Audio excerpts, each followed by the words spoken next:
After its worst defeat on record, the Liberal Party has elected its first female leader. Sussan Ley emerged triumphant from today's party room meeting after narrowly defeating rival Angus Taylor. While the new opposition leader begins to rebuild her depleted party, the Prime Minister and his new-look frontbench have been sworn in by the Governor-General. Here's National Affairs correspondent Jane Norman. The spoils of victory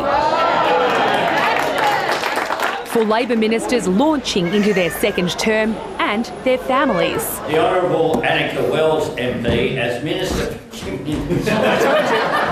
One by one, the Prime Minister presented the 48 members of his frontbench. I, Penelope Yin Yen Wong. Sworn in at Government House. It's the best seat in the House that you have. And with one century-old Bible in tow, the victors stood in full coloured contrast to the Liberals confronting their crushing defeat. Feeling confident today? See you soon. After a brief party room meeting, Sussan Ley emerged triumphant, winning the leadership 29 votes to 25. A defeated Angus Taylor slipping out the back door. In the end, his running mate, Jacinta Nampijinpa Price, didn't nominate for deputy. Was it working switch, Senator Price? That role going to Ted O'Brien in a vote that's seen as a return to the centre. As a party, it's important that we now unify behind Sussan. We can't rebuild if we're not united. Moderates relieved, Liberal women rejoicing. Delighted with the result. Australia spoke very clearly to the Liberal Party. We've listened and we've acted. It is significant that there will be a photo on that wall of a female, and that'll be the first time in our party's history. Making history in the shadow of an historic defeat. Right now, we have to respect the result and reflect with humility. I want to do things differently, and we have to have a fresh approach. Sussan Ley putting every policy on the table, from nuclear power to the Coalition's commitment to net zero emissions by 2050. No policies have been adopted or walked away from at this time. Sussan Ley has a daunting task ahead of her. Winning today's leadership ballot by only a handful of votes demonstrates the party's sharp divide. She's declared governments are won from the sensible centre, but she'll need to convince a good slice of her party of that.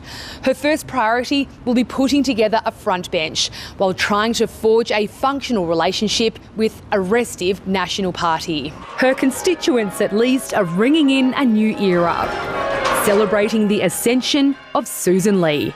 Jane Norman, ABC News, Canberra. And now here's national political lead David Spears. Sussan Ley's win today is historic. The first woman to lead the Liberal Party, the first step on the path to winning back female voters. The new leader says she wants a fresh approach to reflect a modern Australia. What that looks like, though, is still unclear. Right now, everything is up for review, including something that appeared settled before the election, the commitment to net zero emissions by 2050.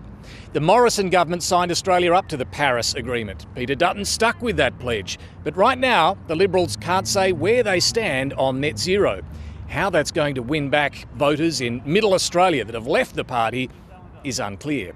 Sussan Ley says she wants to target the sensible centre, but she also wants to consult her colleagues on this and avoid a split with the Nationals, who are now openly debating their climate policy and will have greater influence within the coalition. Sussan Ley has been a shearer's cook and a stock mustering pilot. She'll now need to muster a deeply divided and demoralised opposition.